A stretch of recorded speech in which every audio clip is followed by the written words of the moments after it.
Bem-vindos, meu nome é Gustavo Bonilha Lisboa, sou médico, cirurgião oncológico e um entusiasta dos assuntos da longevidade. Esse aqui é o Caminho Podcast e aqui falamos sobre saúde, falamos também sobre como viver mais e melhor e também sobre avanços da medicina. Hoje aqui um assunto bastante pedido, eu estou trazendo aqui uma convidada bastante especial que vai esclarecer muito sobre isso. A gente vai fazer aqui uma viagem sobre toda essa parte hormonal da mulher, desde o início até a parte relacionada ao climatério, à menopausa. Então, um capítulo aqui bastante interessante. Estou recebendo aqui hoje a Michele Nagai. A Michele é ginecologista de formação, formada lá na ginecologia da UEL, lá que a gente se conheceu, né, na Universidade Estadual de Londrina. Fez também depois uma série de especializações para chegar aonde a gente está aqui hoje, né, para discutir esse assunto. Então, ela fez a parte de reprodução assistida lá no Pérola Baito, né, e depois também a parte de gineco, da parte de endocrinologia relacionada à ginecologia, né, lá na Escola Paulista de Medicina. E também é membro aí de várias associações nacionais e internacionais sobre o assunto, tá? Então, um prazer te receber aqui, Michele. Acho que vai ser muito bacana o assunto e o papo hoje aqui, tá bom? O prazer é todo meu, obrigada pelo convite. Bom, acho que para começar, seria interessante aqui a gente falar sobre o ciclo hormonal, né? O ciclo da mulher, o ciclo menstrual, enfim. Que apesar de receber esse nome de ciclo menstrual, o principal evento dele em si, o que mais marca é a menstruação, mas o mais importante é a ovulação. Então, talvez ciclo ovulatório, enfim, né? Então, dá um panorama pra gente de como que isso funciona, qual que são os hormônios envolvidos e tudo mais, para a gente começar o nosso assunto aqui. Então, o ciclo menstrual, ele é complexo, né? Eu acho que a maioria das pessoas, inclusive pessoas médicas, tem uma dificuldade aí para entender o ciclo menstrual. E existem várias informações que são meio precipitadas. Então, as pessoas sempre confundem. Usa pílula? Não ovula, não menstrua, não teria TPM quando você usa pílula, que a grande maioria das mulheres não entendem isso, né? Mas o ciclo menstrual, basicamente, ele é comandado por 3 glândulas principais, que é o hipotálamo, a hipófise e os ovários, né? O hipotálamo produz um hormônio chamado GnRH, que ele tem uma pulsatividade bem certinha para conseguir organizar tudo isso. Ele estimula a hipófise a produzir 2 hormônios principais, que é o FSH e o LH. E o FSH e o LH estimulam os ovários a produzir o estrogênio e a progesterona. Então, eu sempre falo para os pacientes que a menstruação é como se fosse um start desse ciclo. Quando você menstrua, todos os hormônios estão baixinhos e aí vai começar todo esse ciclo ovulatório. Sim.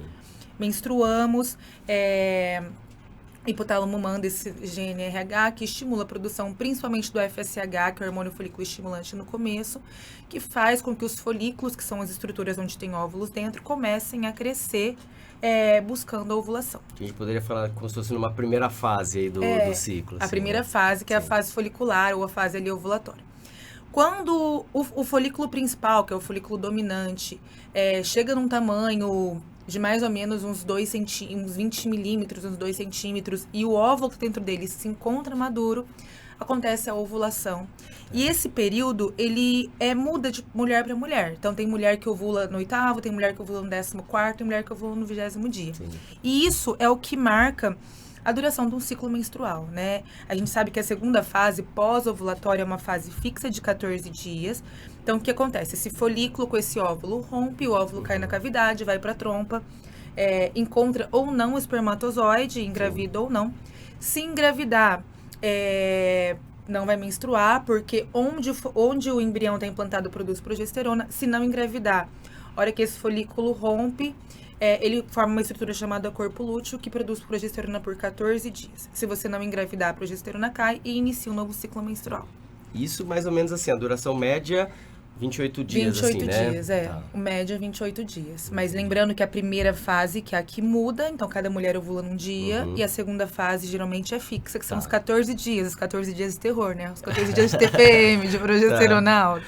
E deixa eu te perguntar uma coisa, assim, isso é um mecanismo fisiológico bem estabelecido. A primeira menstruação, alguns anos atrás, né, década de 50 tudo, ela era um pouquinho mais tardia, né? As mulheres em geral começavam a menstruar por volta talvez de 12, às vezes até 14 anos. Hoje a gente está vendo já um início mais precoce, né? Isso influencia também nessa faixa reprodutiva da mulher? Ela vai ter, por exemplo, uma menopausa mais cedo? Como que funciona isso? Provavelmente sim, né? A gente sabe que tem uma relação. Existem vários fatores que estão ligados nessa menarca, né? Nessa primeira menstruação ser um pouquinho mais cedo, desde estímulos sexuais mais novos, as pacientes têm mais estímulo, talvez fatores disruptores endócrinos, etc. E isso realmente tem. Tá. É importante lembrar que a gente já nasce perdendo óvulo. A mulher nasce com uma quantidade de óvulo que vai usar durante a vida inteira, em torno de 1 a 2 milhões. O nascimento já é um evento que marca uma queda muito grande de óvulos. A gente vai gastando esses óvulos de forma progressiva e cada vez mais rápida. E a menopausa é marcada acabou. Na verdade, quando você tem mais ou menos 1000 óvulos, você já está entrando na menopausa. Então, acabaram os óvulos, acabaram os ciclos ovulatórios, menopausa. Tá. E assim, coisas que atrapalham o ciclo, né? A gente sabe também a questão da obesidade, isso parece que tem influência, né? Álcool. O que você acharia, assim, que são coisas que podem tirar a mulher desse ciclo mais regulado e tudo mais, assim? Tem alguma coisa que te chama atenção, que você nota nas pacientes que têm dificuldade em regular o ciclo menstrual? O que você nota de mais importante? Olha, assim? a obesidade é um fator, né? A gente sabe que o paciente, quando ganha peso, pode desenvolver aí uma resistência insulínica e pode levar a ciclos anovulatórios. O tabagismo, não na ciclicidade, mas já tem estudo que mostra que pacientes tabagistas entram na menopausa antes, porque acelera o gasto e o consumo desses óvulos, né? Estilo de vida, excesso de exercício físico. O excesso, né? O Isso também. excesso. O estresse também, né? O hipotálamo, que é essa glândula que fica dentro do sistema nervoso central, ele tem uma influência por estresse, por eventos traumáticos. Então, pode, sabe assim, perdi um parente próximo, fiquei sem menstruar. Interfere no hipotálamo mesmo, né? Então, estresse, atividade física, peso também. Mulheres com uma com índice de gordura corporal muito baixo, ali, acredito que abaixo dos 15, 14, já começam a ter um bloqueio de eixo. Sim. Então, também começam a parar de menstruar. Seria síndrome da mulher atleta, já tem algumas coisas falando disso aí também, né? Tem sim. Então isso faz bastante sentido. A gente acaba vendo mesmo nessas pacientes que até também o corpo pode estar entendendo esse excesso de exercício como estresse, né? Não deixa de ser um estresse físico que vai ter as repercussões e tudo mais. Então, os dois extremos, né? Tanto a obesidade como a gordura muito baixa podem interferir também, né? Assim, dessa parte de ciclo hormonal, acho que é bem interessante a gente falar também, uma vez que a gente já fez esse panorama de como que ele é e tudo mais, de uma coisa extremamente corriqueira e recorrente, que é o uso dos anticoncepcionais, né? Hoje, assim, muito, muito comum, você vê às vezes quase, vamos dizer assim, quase crianças, né? Meninas de 12, 14 anos, assim, já usando por diversos motivos, às vezes até com a premissa de que, para regular o seu ciclo, a menina ainda está começando, o corpo está maturando nesse sentido, né? Fala pra gente, assim, qual que é a sua visão desse uso dos anticoncepcionais? Lógico, a gente entende a importância dele, mas fala pra mim o que você acha Então, os disso. anticoncepcionais, nós passamos por extremos, né? Assim, a invenção do anticoncepcional tem um marco muito importante para a revolução sexual da mulher, né? Para ela conseguir ter relações sexuais sem ter o risco de gravidez. Trouxe essa independência para a mulher. Trouxe a independência, só que a gente chegou num momento de uso indiscriminado. Então, atualmente, é muito comum você pegar paciente que usa a pílula desde os 12 anos e por motivos mais diversos e assim, aleatórios, né? Porque no começo meu ciclo era bagunçado. Todo mundo começa com ciclo bagunçado. Acne, né? Eu vejo muito também. A gente sabe que nos primeiros 2 anos, até mais tempo, é normal o ciclo ser bagunçado, seu corpo tá entendendo como a ovulação acontece. Acne, muita paciente com acne. E a síndrome de ovário policístico, que antigamente era feito o diagnóstico muito errado, né? Hoje em dia, para o diagnóstico ser feito, tem que ter um tempo pós-menstruação. Antigamente, todo mundo tinha síndrome de ovário policístico, porque se você fizer um ultrassom numa paciente de 14 anos, obviamente, o ovário dela vai estar ali cheio de folículo, mas quer dizer que ela tem muito óvulo ainda. Sim. Então, teve esse uso indiscriminado. E hoje nós temos um extremo de, meu Deus, a pílula é o maior veneno do mundo, ninguém pode tomar pílula. Então, chegamos em dois extremos, e o extremo nunca é bom, né? Sim. A pílula, ela evoluiu muito com o tempo. Antigamente, nós usávamos doses maiores. Hoje em dia, não existe alta dose no mercado. Uhum. Todas as doses são consideradas baixas. A maior dose que tem são 35 microgramas de etinil estradiol. Uhum. De 50, se não me engano, acabou de sair. Tá. É considerada uma dose baixa, mas a gente sabe que o vilão, entre aspas, do método contraceptivo hormonal é o etinil estradiol. Uhum. O etinil estradiol, ele é um estrógeno, ele é uma molécula parecida com o estrogênio, só que ele tem uma potência muito maior do que o estrogênio normal, nós não produzimos pelo corpo, e por isso ele tem alguns efeitos que não são legais, como aumento de chances de eventos tromboembólicos, de trombose, Você derrame, acaba vendo, às vezes, infarto. né, numa paciente jovem, uma trombose Exato. venosa, até um tromboembolismo, essas coisas podem acontecer, né? Podem acontecer. A diminuição também dos hormônios androgênios, da testosterona, aumento do SHBG pelo fígado, que inativa, enfim. Tem vários efeitos deletérios, né, do etinil estradiol. Atualmente, nós temos pílulas mais modernas que não utilizam etinil estradiol, que utilizam o estradiol, que é um hormônio igual que nós produzimos, ou que não tem estrogênio, tem só um progestagênio. É importante ressaltar que o efeito contraceptivo de uma pílula, de um método contraceptivo hormonal, não é pelo estrogênio, mas é pelo progestagênio.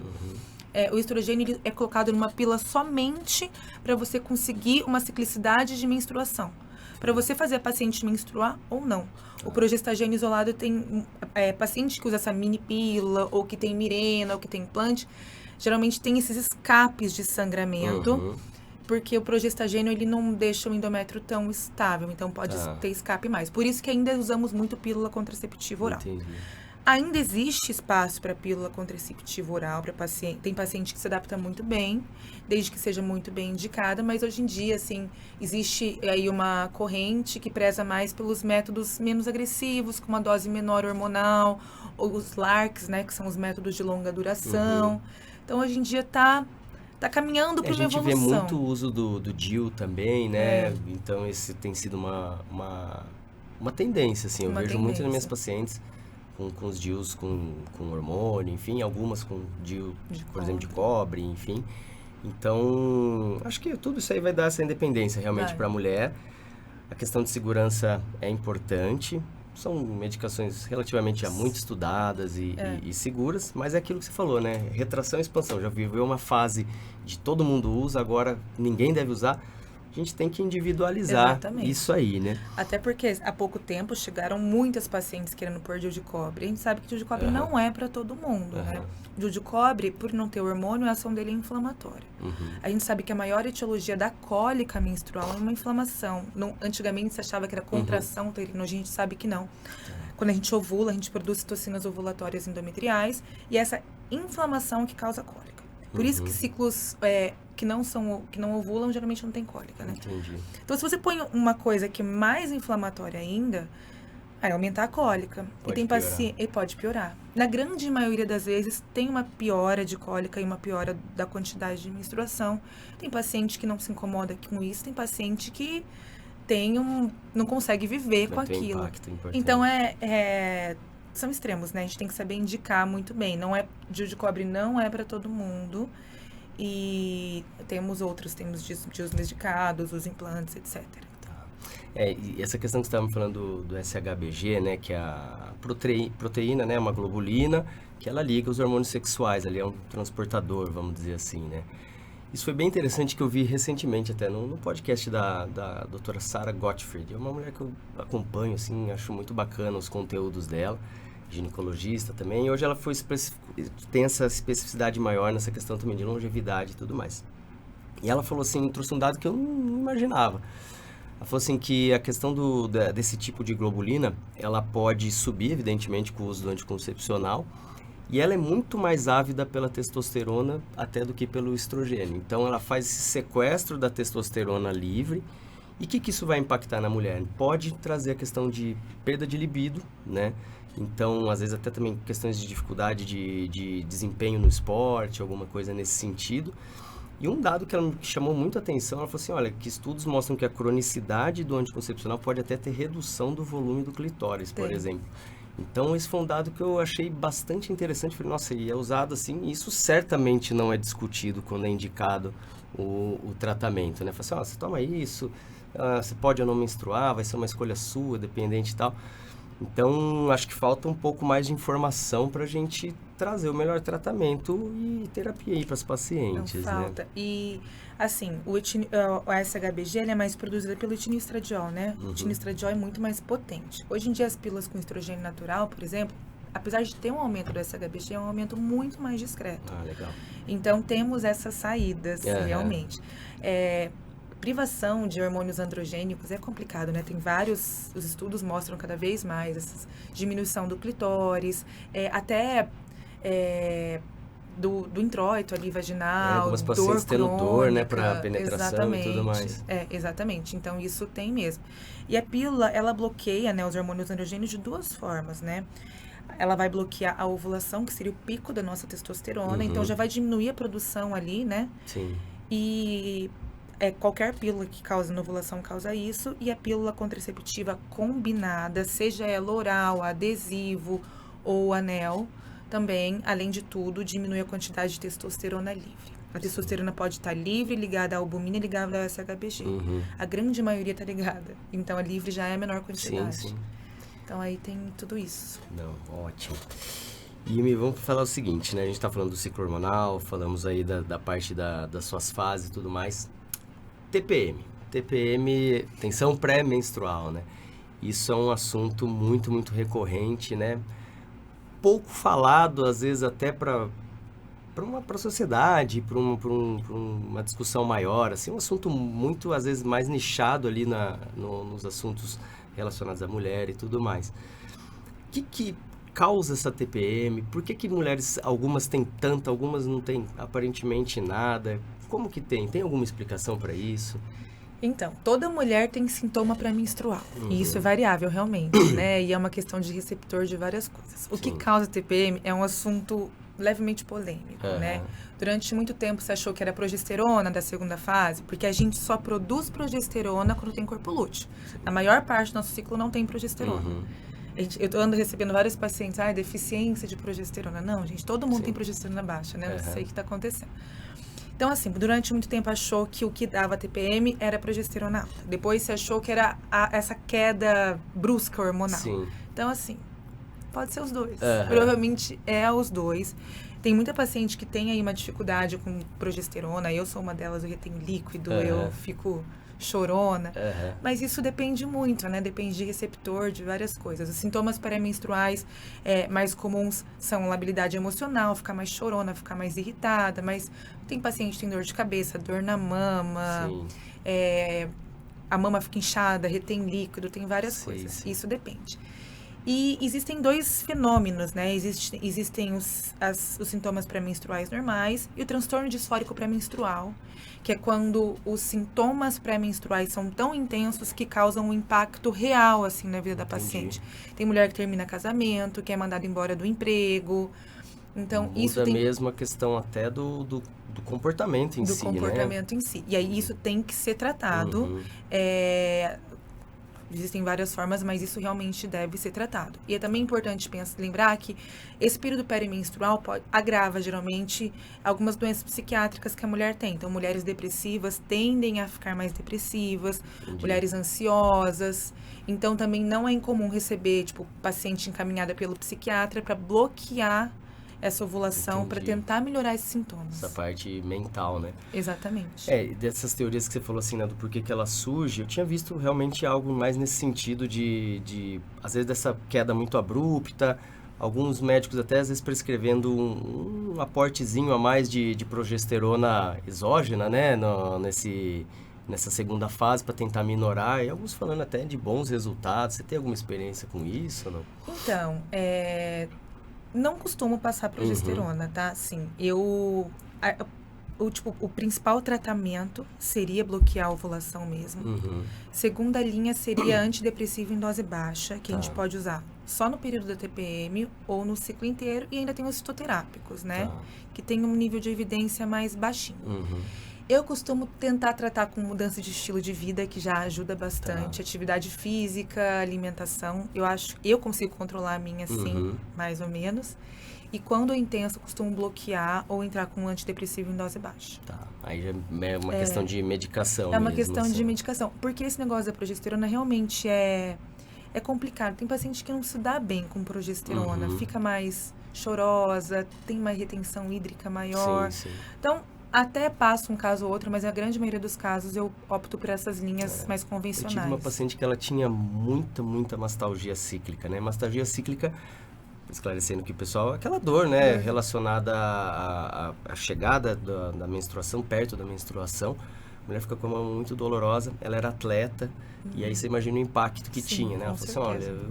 olha, ela é atleta de judô, inclusive, né? Então Nossa. imagina. Aí ela falava assim, que era quase, não conseguia treinar nesse período. Aí ela tentou mudar a sistemática, falou assim, vou então fazer mais aeróbico. Ela falou, também não, porque Aí ao correr não também adianta. doía. É. Então foi um caso bastante assim complexo que aí realmente teve que fazer o uso do anticoncepcional, bloquear essa parte do ciclo para ela poder desempenhar as funções dela, né? Senão ela não ia conseguir. Isso, então a gente já seguindo agora, né? Falando de TPM, aí tem todo esse período reprodutivo da mulher. Acho que uma coisa interessante agora da gente rumar é um terreno vastamente espinhoso também, assim, que a gente vai entrar em breve aqui. Mas vamos falar primeiro dessa fase tão especial aí da mulher, que é uma fase já de que a produção dos hormônios começa a mudar, começa a decair. E aí a gente está falando então dessa parte do climatério, menopausa, pós-menopausa, enfim, né? Dá um panorama pra gente, assim, o que acontece, qual que é o start pra mulher falar assim, olha, estamos começando a ter um declínio dos hormônios, quais são os sintomas, o que ela sente?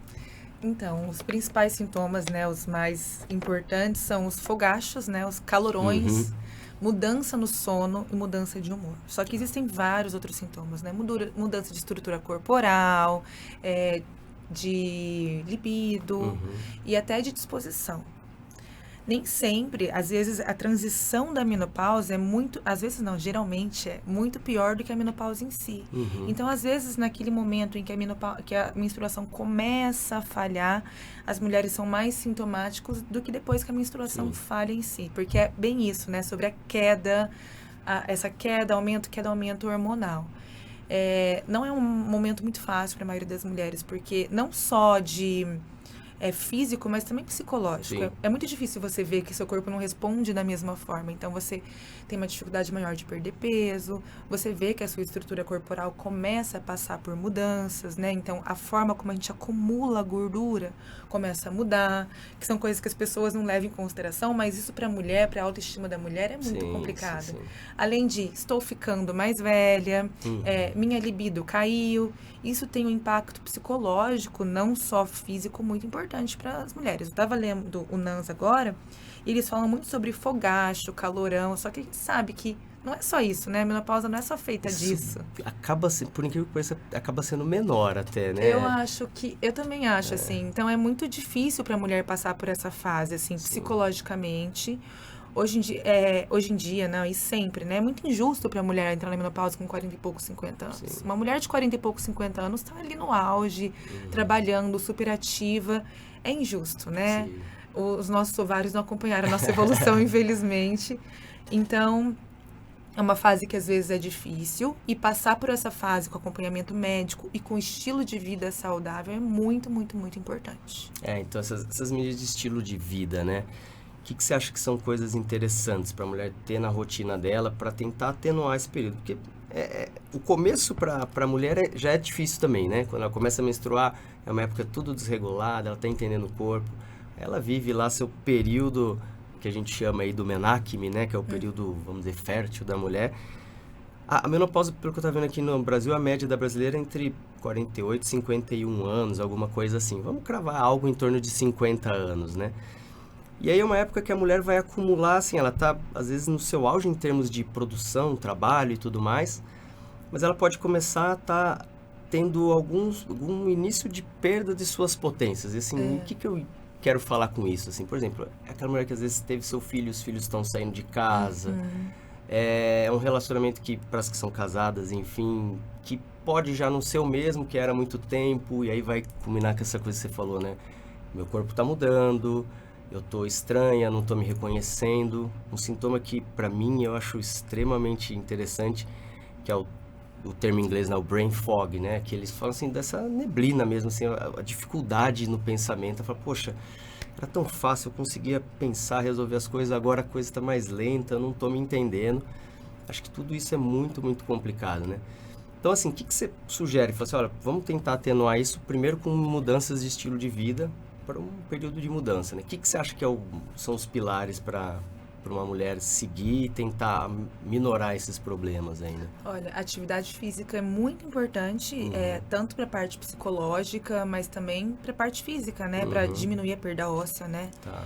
Minimizar, na verdade, essa perda óssea que vai acontecer.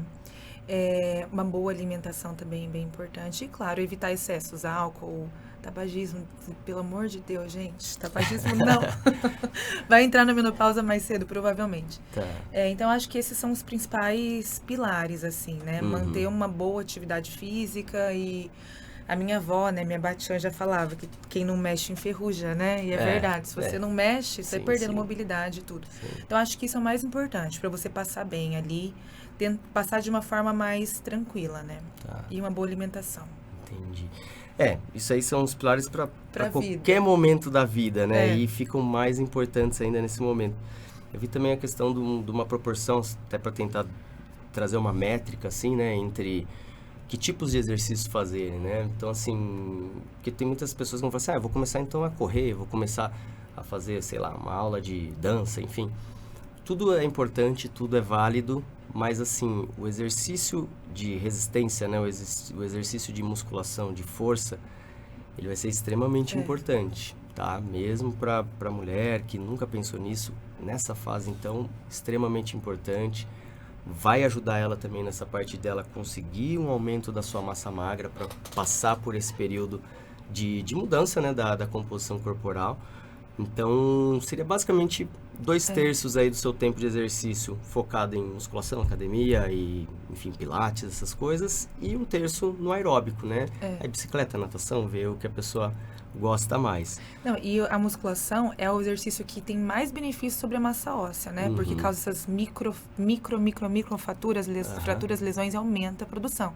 Que na menopausa a gente diminui, né? A gente aumenta o consumo ósseo o consumo do osso, e você começa a produzir osso de forma mais lenta.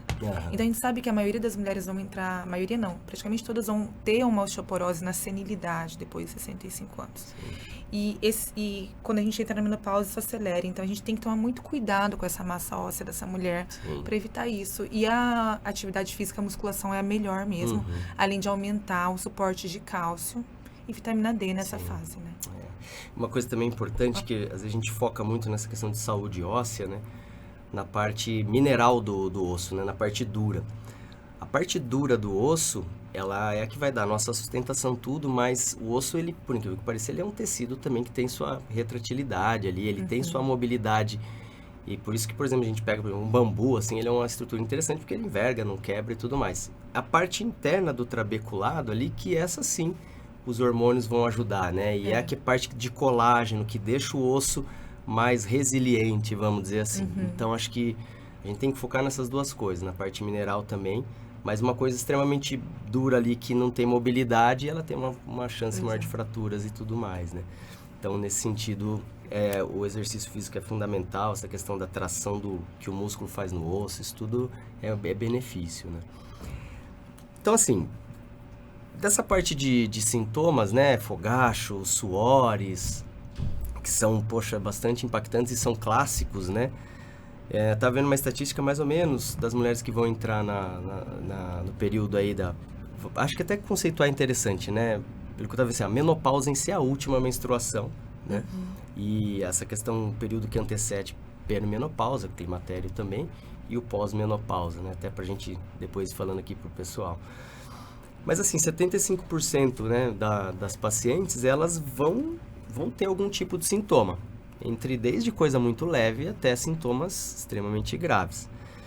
Dessas que têm sintomas, 1/4 é um sintoma grave. Seja até de depressão também, ou esses suores, tudo são impeditivos da vida mesmo, a pessoa vive se abanando e tal. Então, isso é um problema. Isso tem que ser resolvido. Aí que a gente vai entrar, acho que talvez no assunto mais polêmico, que vou até me ajeitar na cadeira aqui, que é a terapia de reposição hormonal, né? Assim, conta pra mim, qual que é a sua visão sobre isso? Como é a procura de pacientes para você? Como elas chegam para você e requerendo esse tipo de tratamento? Fala aí para mim como é que é esse momento. Então, eu tenho uma visão, assim, eu adoro terapia de reposição hormonal. Primeiro porque eu faço reprodução humana e eu não tenho medo de hormônio, mas eu acho que não é só tratar sintoma, né? É a qualidade de vida da mulher. Se você vê essa queda, por exemplo, quando você está na menacne, você tem mais estrogênio do que testosterona, você vai lá e acumula gordura na mama, no bumbum, tem aquele corpo feminino. Pós-menopausa, você tem aí mais, você não tem mais estrogênio, você começa a acumular gordura de uma forma masculina, abdômen, a mulher fica redondinha. E o sofrimento da mulher também existe, então parece uma coisa fútil, mas não é, tem todo um psicológico. Então eu sou uma entusiasta da terapia de reposição hormonal, desde que não tenha nenhuma contraindicação, que o risco-benefício tenha mais benefício do que risco, e a procura é muito frequente. A gente passou aí por um período de medo, um período escuro, né, da terapia de reposição hormonal, que foi depois do WHI, que foi um estudo muito grande, que teve impacto muito grande na literatura, só que foi um estudo com muitos problemas, né, assim, onde eles viram mulheres que usavam... Primeiro que não usavam a terapia hormonal que nós usamos hoje em dia, era um estrogênio equino conjugado, que a gente praticamente não usa, eu acho que nem acha mais aqui no mercado brasileiro. Então não era um estrogênio isomolecular, né? Não era um estrogênio parecido com o estrogênio que a gente produz, mas era um estrogênio equino de origem de cavalo. E a progesterona também era o acetato de hidroxiprogesterona, que a gente ainda usa, mas de uma forma menos frequente.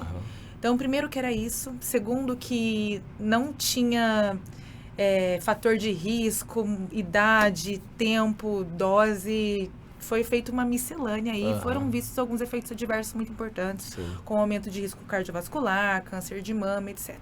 E hoje a gente vê que esse estudo teve impacto grande, foi um estudo muito grande, acho que foi o maior estudo até hoje, não tem jeito. Só que teve todos esses viés e durante um período todo mundo teve muito medo da terapia de reposição hormonal. Esse último NANS que eu li agora, que saiu, se eu não me engano, foi em agosto de 2022, que eu estava lendo ele. Só para conceituar, o NANS ele é uma diretriz internacional da reposição hormonal, exatamente, né? Da sociedade americana, assim, é o que todo mundo se baseia, na verdade, mais na terapia de reposição hormonal, na menopausa, onde várias sociedades se juntam e falam através de nível de evidência, o benefício, os riscos, enfim. Então, ele fala que o risco é muito baixo, né? Assim, de tudo, do que se achava antes, que a reposição hormonal, desde que ela seja feita dentro da janela de oportunidade, que é até 10 anos pós-menopausa e, de preferência, antes dos 60 anos, que você inicia a reposição hormonal. Isso bate com aquela média, né? A mulher entrando em menopausa em torno de 50 anos, assim, né? Exato. Quanto mais cedo, melhor você começar, porque aí você ainda mantém o estrogênio como um fator protetivo cardiovascular, né? Desde que seja feito nessa janela, com uma indicação, que seriam sintomas, principalmente vasomotores, que não tenha fator de risco, que não tem um risco aumentado, uma paciente não tem histórico de câncer de mama, etc. E desde que a paciente se comprometa a fazer um segmento. Não adianta você dar reposição hormonal e a mulher nunca mais voltar. Isso eles batem muito na tecla. Tem que fazer exames tem que ser de perto. Periódicos, né? Assim, para ver como que tá. Como todo bom tratamento, a gente precisa ter o paciente perto da gente para entender o que está acontecendo. E a menor dose possível para ter bons efeitos. Também isso é bem, né? Como diria, como todo mundo, várias pessoas falam, né? A diferença do veneno e do remédio é só a dose. Então, desde que a gente mantenha a menor dose possível, é um tratamento bem seguro. Esse estudo, assim, eu fui melhorar e mergulhar um pouquinho nele, assim, para entender. Falei, nossa, mas como que um negócio foi tão famoso, assim, né? Isso foi em 2002. Ele trouxe essa informação bombástica, né? Então, o que a Michelle falou, o WHI, né? Women's Health Initiative, né? Que foi conduzido pelo NIH, lá dos Estados Unidos, uma organização do governo lá, né? Federal, norte-americano. Ele foi conduzido, a princípio eles queriam mostrar pra gente que se haveria ou não questão de risco cardiovascular com a reposição hormonal. Então, ele nunca foi talhado para essa parte do câncer. Mas, lógico, foi um dos desfechos que foram avaliados. E aí, o que foi visto, né? Foi visto que nas mulheres que tinham reposição com o estrogênio e a progesterona, né? Aqueles que você citou, ele começou a ter nos dados dele um aumento de risco para câncer. E o estudo foi interrompido por conta disso. Aí falou, tá, mas qual que é o aumento? Na época, 27%. Falei, poxa, 27% realmente é um impacto, né? O que está acontecendo? Mas é aquilo que você falou muito bem, assim, né? A população estudada, como eles queriam ver essa questão de risco cardiovascular, eles pegaram pacientes com altíssimo risco cardiovascular. Eram pacientes, em geral, fora dessa janela que você falou, idosas, muitas delas tabagistas, muitas delas com obesidade ou sobrepeso, ou seja, metabolicamente pacientes desfavoráveis, o que batia com o intuito do estudo, que era o quê? Vai morrer do coração ou não? Então, eles queriam saber, o desfecho era duro, era morte por causa cardíaca. E se você pega uma paciente que já tem todos esses fatores de risco, a chance de você conseguir falar, olha, realmente morreu de coração e vamos ver o que aconteceu. Nesse meio tempo, aí começaram a notar isso, falaram, olha, aumentou. Mas aí comecei a debruçar sobre os dados e tal, assim, realmente houve aumento? Houve aumento, 27%, bate. Só que assim, no grupo, a cada 1.000 mulheres, 4 tinham câncer de mama. Versus, aí quem usava hormônio ia para 5 a cada 1.000. Isso, se comparar 4 versus 5, dá 20 e tantos %. É aumento de risco relativo. Então, eles usaram o risco relativo e não o absoluto. O absoluto, se for botar, é muito menor que 1%. Então, acho que toda vez que chega uma paciente com essa questão da reposição hormonal, a gente fala assim, olha, acho que vamos pesar isso, vale ou não vale. Ela vai perguntar, tem risco? Pelos estudos, sim, mas pelo visto da ordem de menos de 1%, né? Então, muitos críticos do estudo falam que talvez o WHI, ele foi todo enviesado, porque na hora que ele saiu como estudo, ele foi primeiro publicado no New York Times antes de uma revista científica. Então, assim, rompeu com tudo que é habitual, não foi revisado pelos pares e tudo mais. E assim, uma coisa que chamou a atenção foi isso, que foi o estudo mais caro da história, isso eu não sabia. Mais de $1 bilhão de investimento. E eles não poderiam ter um estudo negativo. Negativo que a gente fala é um estudo assim, realmente não conseguimos comprovar que isso foi comprovado, enfim. Então eles falaram assim, a gente precisa ter algo chocante para fazer valer esse investimento. Talvez tenha sido isso. Então, assim, esse é um estudo que eu falei, isso eu quero entender o que está acontecendo, e tem muita gente muito boa falando sobre ele, entre eles a Sarah Gottfried, que é essa médica que eu fui conhecer bastante do assunto dela, e o próprio Peter Attia também. Mas então, fazendo essa questão da terapia de reposição hormonal, aí a paciente chega, você fala assim, olha, realmente você vai ter benefício com isso. Como que, em geral, é a prescrição, né? O que é o tal do bioidêntico, que é o que hoje é o preconizado, enfim? Eu acho um dado interessante, né? A Nancy fala que para você conversar com a paciente que o aumento do risco do câncer de mama é parecido com uma mulher que toma álcool todos os dias, ou que é obesa, ou que é sedentária, ou que... Tem coisas muito mais graves, vamos dizer assim. Esses são piores, né? Aumentam mais o risco do que a reposição. Então, geralmente, hoje em dia, a tendência e o que é realmente recomendado é dar preferência para hormônios com moléculas iguais às moléculas que nós produzimos, como estradiol, ou progesterona micronizada, ou a dihidrogesterona, que é mais parecida. Então, essa é a tendência. Ainda existe terapia de reposição hormonal com outros hormônios, mas a tendência atual é essa. E existe também uma tendência para vias não orais, para evitar a primeira passagem hepática, né? Então, gel, os adesivos, são, tipo assim, são um futuro, provavelmente, da reposição hormonal, tentar evitar essa via oral, né? Então, geralmente, nós prescrevemos, a base é estrogênio, é o que mais dá diferença na vida da mulher, é o que aumenta... a falta do estrogênio é o que tem a maioria dos efeitos colaterais, Ele é né? o principal responsável por tudo que a mulher sente. Né? Estrogênio é o hormônio feminino. Sim. Só que aí a gente tem que ter algumas considerações. Se a mulher tem útero, nós precisamos usar progesterona também. Por quê? o estrogênio faz você proliferar endométrio, faz você produzir menstruação. Se a gente não tiver progesterona, você fica produzindo essa menstruação, esse endométrio, e ele não sai. E isso, a longo prazo, aumenta a chance de câncer de mama. Então, uma mulher que tem útero... Câncer do endométrio. Ou câncer de endométrio, desculpa.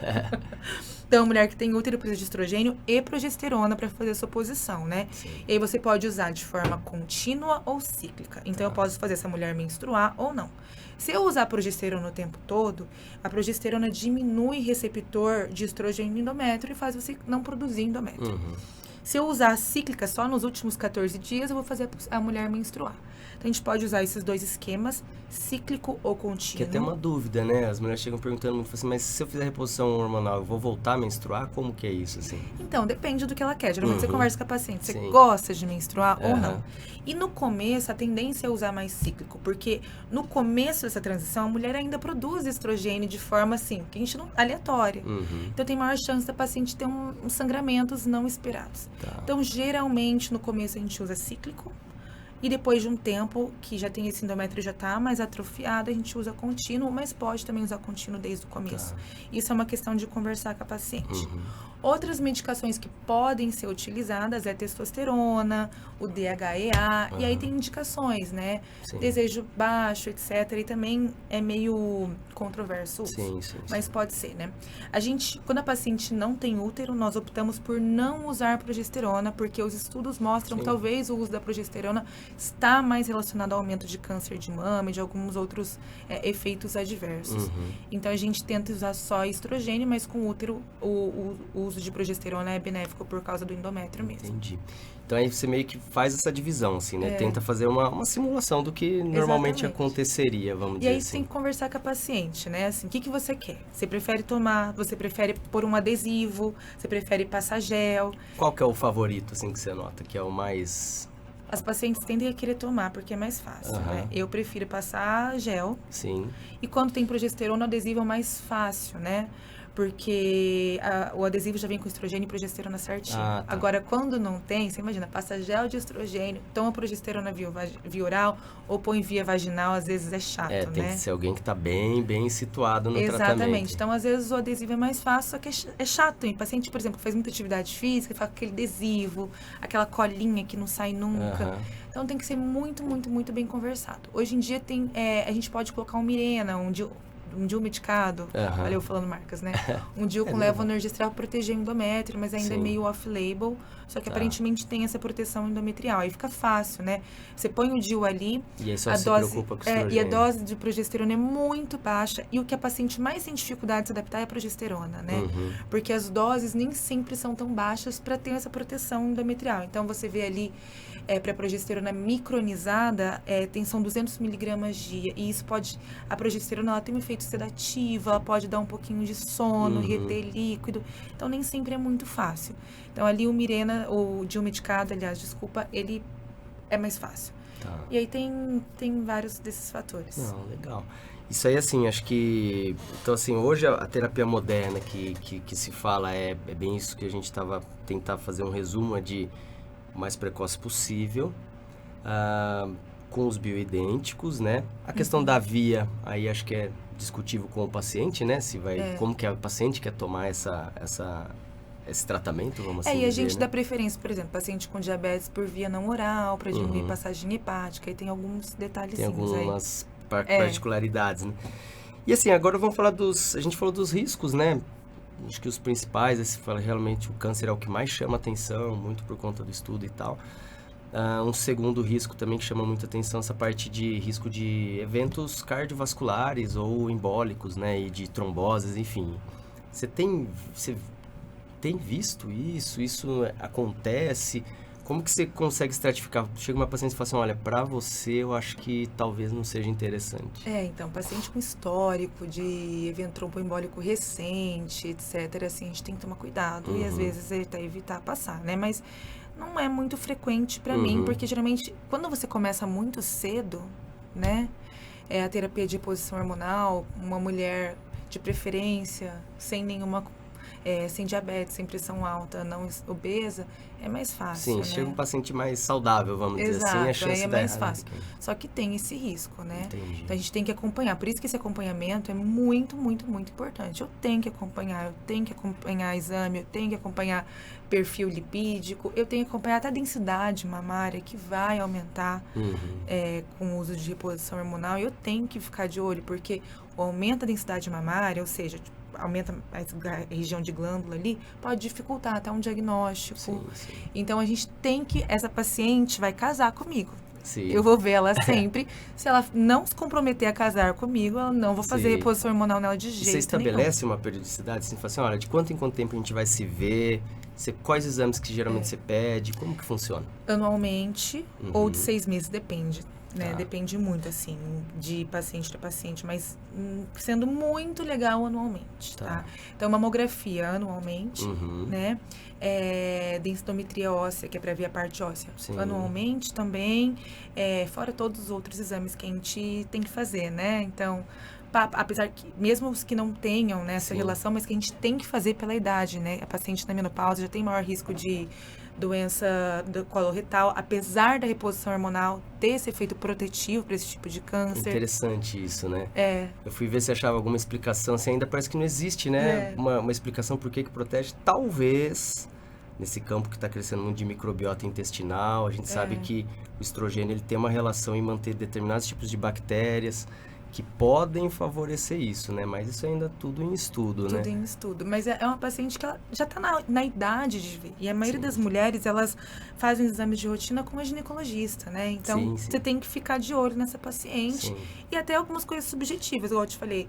Densidade mamária, não adianta ficar vendo um laudo de mamografia. Eu tenho que ver imagem, eu quero ver imagem, eu quero ver, tá mudando muito? Tem que tomar cuidado, tem que diminuir, tem que suspender, sabe? Exames também, tá piorando, tá melhorando. Essa paciente está começando a engordar, eu vou puxar a orelha dela e falar, você quer parar de usar reposição hormonal? Sim. Então, tem... acho que é uma coisa que a gente tem que ter essa corresponsabilidade do paciente, né? Porque não é um tratamento milagroso, assim, né? Apesar dos resultados serem fantásticos. Eu vi depoimentos, assim, de pacientes que... Principalmente era uma cientista de Colômbia, que é uma universidade enorme lá nos Estados Unidos, e ela estava com extrema dificuldade de concentração, de manter seu desempenho. Imagina uma pessoa que trabalha num lugar desses, assim. E quando ela começou a reposição hormonal, ela falou assim, em 2 a 3 semanas, eu falei, poxa, minha cabeça voltou no lugar, assim, extremamente rápido, né? Fiquei pasmo de ver, assim. Outra coisa que eu achei interessante também para estratificar esse risco, principalmente o cardiovascular, já vejo alguns lugares nos Estados Unidos, assim, que faz mais essa questão de uma medicina mais de precisão e tudo mais. Isso não é uma coisa ainda disponível para toda a população e tal, mas é a tomografia com score de cálcio nas coronárias. Falou, olha, se a paciente faz isso e aí você nota que não tem nenhum já grau de deposição de cálcio, que seria já um indicativo, vamos dizer assim, de aterosclerose acontecendo, né? Que aumenta muito o risco de infarto. Você falou, se ela tem um score 0 ou muito próximo disso, é muito mais seguro, a gente tem muito mais tranquilidade de saber que esse vilão a gente já meio que está conseguindo deixar de lado, né? A gente falou também dessa questão de proteção.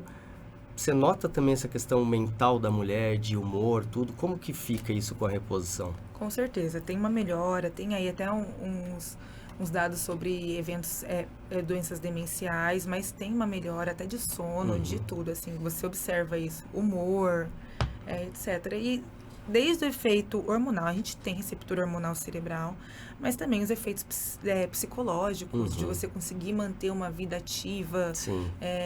Então, eu acho que tem um efeito muito importante. Sim, e eu acho que é o efeito mais importante, né? O que eu mais levo em consideração até. Que ela volta a ser ela mesma, vamos dizer assim, né? Porque é muito injusto, igual eu já te falei. A mulher é muito nova para passar por essa queda toda. Ao contrário do homem que tem um declínio... O homem tem um declínio hormonal, evidentemente, mas o homem é regido mais pelo hormônio que é a testosterona, né? E esse declínio é muito mais lento. Então, o homem vai produzir a sua testosterona até 70, 80 anos, ele pode estar produzindo tranquilamente, lógico, muito menos do que quando jovem, enfim. E é uma das teorias até por que a mulher tem 2 vezes mais Alzheimer do que o homem, né? Eu comecei a reparar, falei, realmente, a gente vê mais mulheres do que homens. E talvez uma das hipóteses esse declínio hormonal abrupto na mulher e no homem um pouquinho mais paulatino, assim, né? Então, pode ser que seja essa a explicação, né? Mi, assim, a gente falou já do estilo de vida, da reposição e tudo mais, né? Acho que agora a gente podia entrar numa parte aqui também que é uma outra paixão sua aí também, né? Uma das suas especializações, que é essa questão da fertilidade, né? Qual que é o nome certo que a gente chama isso hoje, assim? É medicina reprodutiva, tá? Então, assim, fala pra mim, como que chegam essas pacientes pra você? E depois a gente vai contextualizar com câncer e tudo mais. Mas quando que isso é um problema, sabe? Ela chega e fala assim, tô preocupada. Muitas das vezes ainda não tem filhos, outras estão tentando engravidar. Qual que é o mais comum chegar pra você? Eu tenho um público muito de congelamento de óvulos, né? Eu acho até por identidade da paciente comigo, né? Então, assim, cada dia mais as mulheres estão postergando o desejo de gestação e isso tem um impacto, né? Infelizmente, a gente sabe que a gente tem ali um reloginho biológico, né? Então, eu tenho muita procura de pacientes com seus 30 e poucos anos que não pensam em ser mãe tão cedo, tá? E os casais, assim, o que nós sabemos, o que é considerado, né, um casal infértil, né? Mulheres com até 35 anos tentando engravidar há 1 ano, tendo relações no período fértil, ou mulheres com mais de 35 anos tentando há 6 meses. E por que 6 meses? Porque ela tem menos tempo. Já tem encurtou a janela. Você não pode esperar muito tempo mais. Sim.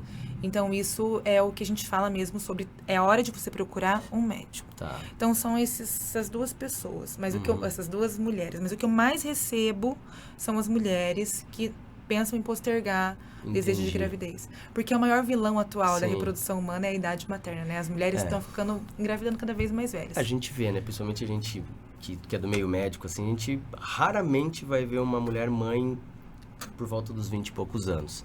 Que se a gente for remeter às nossas mães, assim, era o habitual. Minha mãe, antes dos 30, já tinha todos os filhos, tá tudo já, vamos dizer, resolvido dessa parte, né? Isso até implica também num sucesso maior da taxa de gravidez, tudo, né? Quanto mais jovem, a gente sabe que essa facilidade existe um pouco mais, vamos dizer assim, né? Então, assim, uma vez que chegou essa paciente com esse problema, vamos dizer assim, olha, eu não penso ter agora, mas é um desejo que eu tenho. Muitas vezes até não vão ter um parceiro naquele momento. Falar, olha, justamente por isso eu não tenho a menor previsão de engravidar. Como que é esse caminho? O que tem que ser feito? O que é pesquisado? Como que é essa propedêutica, essa questão da parte da programação para esse recrutamento? O primeiro ponto é ver reserva ovariana. Reserva ovariana é a quantidade de óvulos que a gente ainda tem. Então, como eu disse, a gente nasce a quantidade que utilizaremos para o resto da nossa vida, nós só gastamos. Esse gasto se intensifica a partir dos 32, principalmente a partir dos 35 anos. E além do gasto ser intensificado, esses óvulos começam a perder qualidade. Então, começa a aumentar a chance de alterações genéticas, principalmente, né, o mais comum, a síndrome de Down. Então, a primeira coisa, a paciente chega para mim, independente se é congelar ou casal, vamos ver essa reserva ovariana, o quanto que ela tem de óvulos ainda. Por quê? Ter uma reserva ovariana baixa não significa ser infértil, mas significa que não vai durar muito tempo e que a resposta ao tratamento vai ser menor. A gente provavelmente tem menos tempo e uma taxa de eficiência menor, né? Exatamente. E para quem vai congelar óvulo, isso tem um impacto muito grande, porque congelar óvulo é uma coisa meio cega, né? Assim, você não sabe o que vai acontecer. Você vai ali e congela os óvulos. E aí, quando você for usar... E como que é feita essa extração, por exemplo? Ela falou assim, então, tudo bem, eu vou partir para isso, quero congelar óvulos. Primeiro de tudo, isso é coberto em geral pelas seguradoras, planos de saúde? Isso eles entendem que não, né? Não. Em casos de paciente com câncer, aí você consegue um reembolso, na maioria das vezes. E existem muitas grandes empresas que auxiliam, como o Google, o Serasa. Empresas grandes hoje em dia pagam uma parte do tratamento da paciente. Porque para eles é muito interessante, né? Eles não querem uma mulher de 35 anos no auge grávida, né? Então, geralmente, hoje em dia as grandes empresas ajudam. Então, a paciente vem, a gente vê a reserva e a gente faz um plano de tratamento. Não adianta eu congelar 2 óvulos. 2 óvulos não é sinônimo de 2 nenéns. Sim. Isso tem um funil da reprodução humana que é muito triste, né? Então, eu congelo Eu começo o estímulo, eu acho que vai ter tantos óvulos, nem todos os óvulos crescem, nem todos estão maduros, nem todos são normais, congelo os normais. Quando eu descongelo, nem todos sobrevivem. Quando eu fertilizo, nem todos fertilizam, Sim, nem todos evoluem. A taxa de perda é grande, né? Tipo, perde muito. Então, não adianta ter 2, eu tenho que calcular uma quantidade, né? Tá. Calculo, por exemplo, a taxa de... Eu, geralmente, paciente com 35 anos, eu quero por volta de 18 óvulos para ter uma chance de neném no colo em torno de 80%. Entendi. Então, aí eu vejo isso e eu calculo quantos estímulos a paciente vai precisar para 18 óvulos. Uhum. Tem mulher que com um estímulo consegue, e isso é proporcional à reserva ovariana. Tem mulher que tem que fazer 2 ou 3. Então, assim, só pra gente tentar, então, explicar legal, assim, pro pessoal entender bem. Quando você fala assim, vamos estipular essa reserva, qual é o exame, qual o método que você consegue falar, olha, a reserva tá baixa, não tá? Como que é esse aí? Então, nós usamos geralmente 2 exames, né? Que é a medida do hormônio antimileriano, que é um hormônio produzido pelos óvulos que a gente ainda não ovulou, e a contagem de folículo antral no ultrassom. Tá. Então, um exame de sangue e um ultrassom. Tá. Exatamente. Esses 2 exames me falam sobre a reserva. A gente pode usar o hormônio folículo estimulante, que é o FSH, mas ele não fala tanto sobre reserva, ele fala sobre menopausa. Uhum. Que infelizmente não é tão incomum a paciente já estar caminhando aí para uma menopausa. Exatamente. Mas para avaliar a reserva, é hormônio antimileriano e ultrassom transvaginal. Tá. E aí, assim, vamos para a parte do recrutamento. Preciso então agora fazer com que eu tenha o maior número de ovos para poder fazer a captação, que é o termo. Captação. E aí, como que é isso? Como isso é feito? É uma medicação? É medicação. Então, assim, a fase de recrutar, porque assim, no início do ciclo menstrual a gente recruta, a gente pega alguns óvulos ali, alguns folículos que têm óvulos imaturos. Uhum. Essa fase não depende de hormônio, ninguém sabe direito como funciona. Por isso que uma paciente de baixa reserva vai ter uma resposta pior. Tá. Ela recruta menos, então nosso corpo entende como estão acabando os óvulos, vou recrutar uma quantidade menor. Uhum. Tenho muitos óvulos, vou recrutar uma quantidade maior. Sim. Então, nesse momento não depende de hormônio. E a partir desse momento, a nossa hipófise começa a ali jogar FSH.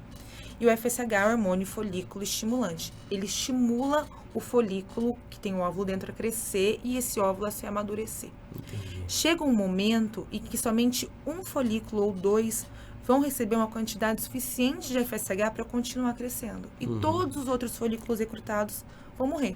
Vão sofrer uma apoptose ali, né? Programada. Então, na reprodução humana, o que eu faço? Nesse momento, eu dou uma dose muito maior de FSH e LH. O intuito é que todos os folículos recebam uma quantidade suficiente para continuar esse processo de amadurecimento. E essa medicação, ela é oral, injetável? Injetável. Como que é? Injetável. Geralmente é injetável. Quando a gente faz tratamento, além dessa medicação, a gente tem que usar uma medicação para evitar que ela ovule antes do tempo. Sempre vai ter um folículo que vai crescer antes do outro. E se a gente não proteger, vai começar a romper, aí a gente vai perder óvulo. E aí, nesses casos, a gente pode usar medicação via oral ou injetável, né? Tá. Então, eu forneço, então, FSH, LH, hora que e começo a fazer ultrassom. E aí, é uma coisa bem visual mesmo. Eu vou olhar aquele ovário, contar os folículos, medir eles. Quando os folículos, que são essas estruturas que têm óvulos dentro, chegam em torno de 17 a 20 milímetros, eu considero que eles estão maduros. Aí eu programo a captação, que é feita em centro cirúrgico, com sedação, então só remedinho para dormir. Uma sedação muito parecida com de endoscopia, por exemplo. E aí eu entro com uma agulha via vaginal acoplada a um ultrassom e vou lá e aspiro esses folículos. É uma aspiração, então, via vaginal ali. Via vaginal. Entendi. Até por isso que tem que ser uma coisa extremamente especializada, né? Não é qualquer ultrassonografista. Não é qualquer ginecologista que vai estar apto a fazer isso. Tem todo um treinamento. E tem toda uma coisa. Você tem que dosar hormônio ou não. Às vezes é cisto, não é folículo. Aí você vê pelo estrogênio. Tem toda uma... É hormônio, toda a ciência do negócio, né? E aí, assim, beleza. Fui lá, captei. Aí você falou assim, olha, captei. Tem uma quantidade aqui pra mim que eu considero boa. Você falou 18, né? Mais ou menos, né? Isso depende da idade, né? Vamos simular aqui uma paciente de 38 anos, vamos dizer assim. 38 anos, 18 a 20. 38, nem 20, a gente nunca vai ter a chance de 80% de neném em casa, nunca. Nem com 40 óvulos, por causa da qualidade, né? Então, assim, a gente usa um estudo, acho que um estudo de 2, se eu não me engano, que é o maior, e aí tem umas regrinhas de 31 a 34, 15 óvulos 80%, de 35 a 37, 18 a 20, E assim e aí vai. Depois dos 40 não chega nem a 60%. Entendi.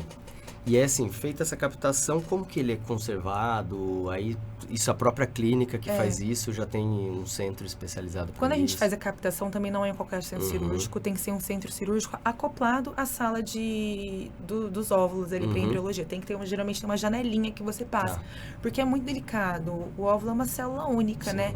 Então ele tem que manter na temperatura corporal, tem que ser visto super rápido, né? A gente mantém ele congelado, é feito um processo chamado vitrificação. Ele fica congelado a menos 297 graus em nitrogênio. E aí, a partir do momento que ele é congelado, não tem tempo, ele pode ficar congelado durante muitos anos, aí sem perder a qualidade. Isso não tem um período, vamos dizer assim. Eu vejo as imagens são lindas, né, da captação. Eu vejo no seu perfil no Instagram, do Renato Mioca também, que eu vejo lá que tem. Poxa, são muito, muito legais esses ciências. Bonitinho. E assim... E aí, beleza. Uma vez ela tendo congelado, e aí depois... Enfim, vamos supor que essa mulher de 38, ela tá com seus 41 e agora ela tem o seu parceiro e quer ter um filho. Que tem ou não tem um parceiro, enfim. Mas como que é feito agora essa segunda parte, assim, do processo, né? Como que do óvulo congelado a gente vai partir para uma gravidez, vamos dizer assim? Então, essa paciente volta, nós conversamos, fazemos toda a programação, descongelamos esses óvulos, fertilizamos com o espermatozoide do marido no processo chamado ICSI, que tem que injetar mesmo, porque esse óvulo, como ele é congelado, ele fica com uma casquinha, né? Então tem que injetar mesmo, não dá só para fertilizar, deixar ele junto. O espermatozoide em si não conseguiria penetrar o ele óvulo. tem que ser injetado, Entendi. aí forma o embrião e a gente prepara o endométrio. Então a gente vai preparar o útero dessa mulher para receber o embrião. Esse preparo pode ser feito de várias formas, desde acompanhar um ciclo menstrual mesmo e calcular exatamente o período de colocar esse embrião, até estimular uma ovulação ou até preparar de forma completamente artificial, dando estrogênio e progesterona. Sim. Então aí tem que preparar. O preparo é muito mais simples, geralmente não envolve medicações injetáveis, envolve medicação via oral, ou transdérmica, ou via vaginal, numa dose muito menor, um custo muito, muito, muito menor.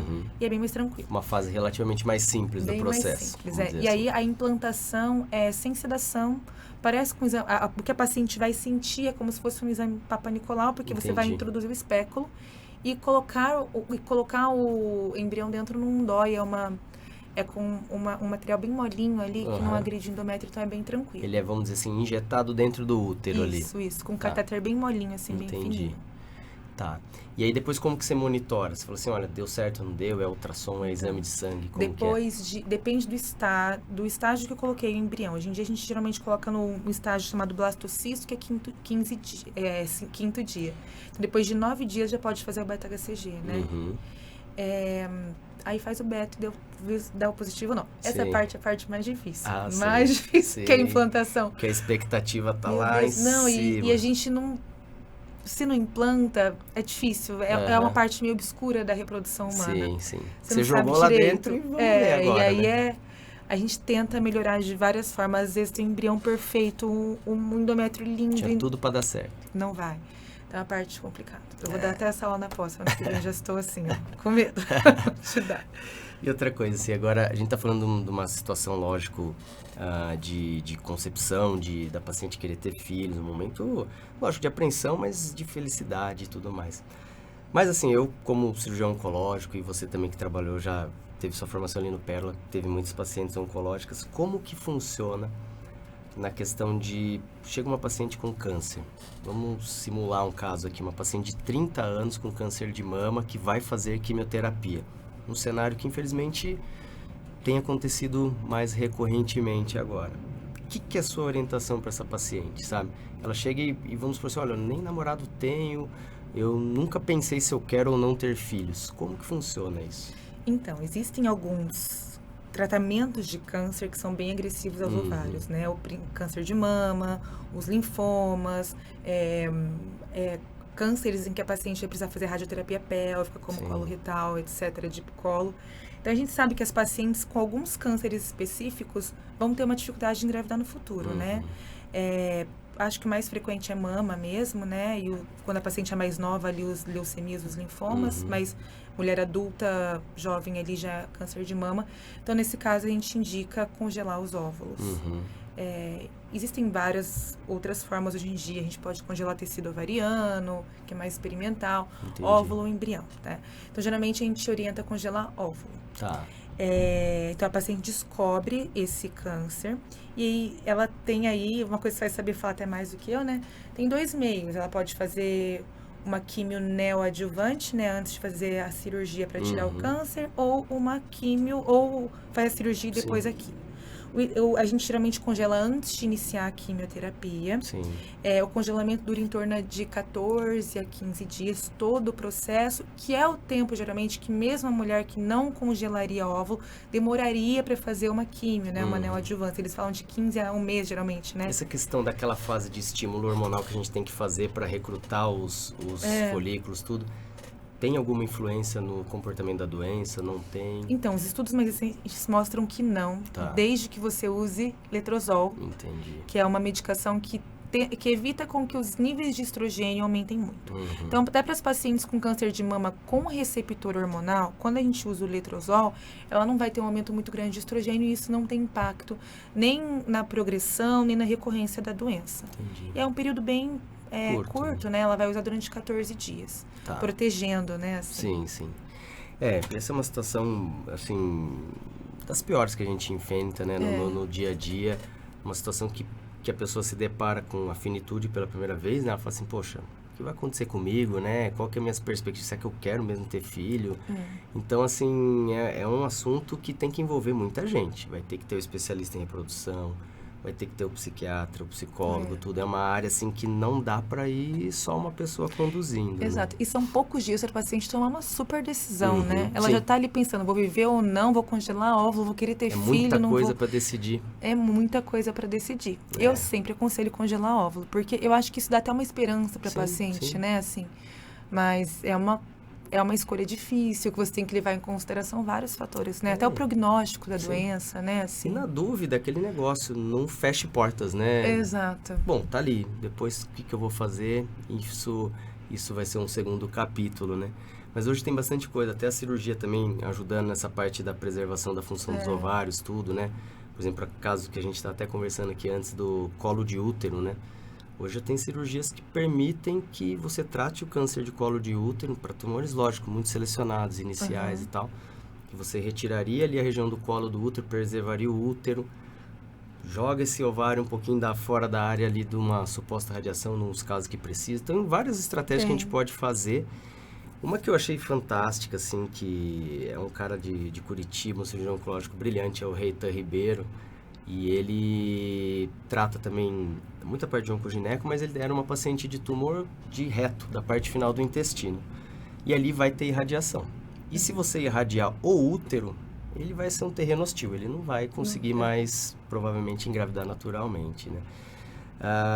E aí, o que ele fez? Ele fez a transposição desse útero. Ele tirou o útero ali da região da pelve, acoplou ele, vamos dizer assim, no umbigo. Então, a mulher tinha as menstruações através do umbigo. Então, fala assim, nossa, mas que coisa estranha tudo. Mas ele tirou, fez o tratamento todo e depois ele devolveu o útero para a posição habitual. E já teve casos de pacientes que tiveram filho depois de todo esse processo. Então, assim, tanto a parte da reprodução assistida, da cirurgia, todo mundo tem que colaborar nesses casos. Assim. E hoje tem você pegar o útero, né, assim, cessação de útero, né, então a paciente que fez uma radiação pélvica e que o útero virou um ambiente hostil, pode usar o útero de outra pessoa, usar os óvulos próprios, ou paciente que não teve câncer de mama, não tem mais óvulo, pode usar o útero, mas com óvulo doado, então existem muitas alternativas. E hoje até o outro cara brilhante, Marcelo Vieira, até transplante de útero. Transplante de útero, Isso foi uma coisa assim isso é fronteira da medicina, né? É uma das coisas que a gente quer falar aqui nesse podcast é dos avanços da medicina, e para saber que, olha, vai ter muita opção, tá tendo cada vez mais, né? E quando a gente fala de maternidade para uma mulher, assim, que estamos falando mais de mulher, é uma coisa muito louca, Sim. assim, né? Assim, eu lembro que quando eu fazia residência e eu tinha que dar a opção para paciente sobre doar óvulos, para mim era uma coisa tão assim, nossa, mas por que a mulher que tá tentando engravidar há anos não consegue, o próximo passo é a doação de óvulo? Sim. E para você parece tão assim, é fácil ela aceitar óvulo doado ou adoção, mas é quando a gente se põe no lugar, é uma coisa tão louca e tão diferente. Sim. Eu não tinha maturidade para entender por que as pacientes às vezes queriam tanto engravidar, mas não aceitavam. Sim, sim. Hoje eu entendo mais, é assim, é uma coisa muito louca essa parte de reprodução para mulher, né? Então, mexe com coisas ali muito complicadas. É uma coisa muito intrínseca, né? É uma das coisas que naturalmente, vamos dizer assim, no mundo da natureza, é uma função da parte feminina, da fêmea, vamos dizer assim. Então isso é uma coisa muito primitiva, muito, né? Acho que tá uma coisa interna nossa que é inexplicável, né? Os homens vão ter muito mais dificuldade, às vezes, de se colocar nessa situação e entender. Mas, poxa, com o tempo, principalmente depois que eu tive filhos, assim, você entende completamente todos esses desejos da pessoa em ter o filho. Esse desejo de gestar também, né? Fala assim, olha, além de ter filho, eu gostaria de ter a gravidez e tudo mais, passar por esse período. Mas, lógico, tem muitas outras formas de que a gente consiga ter filhos e dar amor pra eles, assim. Então, acho que a gente já falou de tudo que eu tava imaginando aqui, falando todos esses avanços, né? E aí, uma pergunta, assim, Michele, o que você hoje, na sua prática, assim, você fala assim, olha, isso hoje eu faço com muita tranquilidade, que há 5 anos atrás, assim, você fala assim, poxa, eu nem imaginava que eu ia estar fazendo isso, o que me levou a isso? O que foi uma coisa que mudou sua vida, que você antes até via como fora das possibilidades e hoje você está fazendo e até te guia aí? Da parte médica? Da parte médica. Então, deixa eu pensar que 5 anos, reprodução humana, apesar de eu querer, eu passei por uma fase complicada de lidar com frustrações da reprodução humana que são muito difíceis. Durante um momento eu pensei, vou parar, vou fazer só congelamento de óvulos, deu. E hoje eu faço com muito mais tranquilidade, entendo as coisas. E reposição hormonal abre muito minha cabeça, viu? Muito, muito, muito. Até de usar outras coisas, assim, a gente abre a cabeça com a idade, né? A gente já começando a se pôr no lugar, tô brincando. Mas eu acho que isso, assim, na parte médica, mais essa parte mesmo. Lidar com frustrações é muito difícil. Sim, a gente vai entendendo cada vez mais a importância da terapia, da psiquiatria e tudo mais, que no começo a gente setoriza, né? Na época da nossa formação clássica o psiquiatra cuida disso, o endócrino cuida disso. E, cara, a gente tem que cuidar de tudo, essa que é a real. Assim. A gente tem que ser dos nossos pacientes um pouco de psiquiatra, um pouco de endocrinologista, um pouco de tudo, né? De clínico geral e assim vai. Acho que é assim que é a medicina que eu acredito que vai funcionar, principalmente daqui pra frente. Eu acho que uma coisa de qualidade de vida, tipo, você vai saber isso tanto quanto eu, quando a gente se forma, a gente acha que a gente vai ser escravo da medicina pro resto da nossa vida, né? E hoje eu já me dou mais liberdade para ir na minha academia, daqui a pouco eu respondo o celular, deixo um tempinho ali e colocar limites na profissão, né? Eu acho que é uma coisa que, para todo mundo, para todos os tipos de profissão, né? Amadurecimento para querer uma longevidade boa. O que manda, eu acho assim, né? O que manda tá aqui, mas o cavalo que leva a gente Exatamente. Isso aqui. Se a gente não cuidar, não vai ter jeito. Bom, foi um prazerzão aqui. A nossa conversa foi excelente. Acho que vai ser muito esclarecedora. Acho que esse tema da fertilidade também traz muita coisa que, às vezes, os pacientes nem param para pensar. Então, nessa rotina mais atribulado, um termo que eu não gosto, e aí, correria? Por quê, né? Isso não é legal. E acho que daqui pra frente as pessoas têm que parar, ter uma pausa, reflexão para onde ela quer levar a vida. Essa questão de fertilidade é um tema excelente. Mas brigadão aí pela presença. Obrigada pelo convite, eu adorei. Outros virão aqui. Opa, tô sempre de portas abertas para voltar. Ótimo, brigadão. Obrigada. Bom, pessoal, o episódio de hoje aí foi fantástico, a gente conseguiu conversar de muita coisa interessante.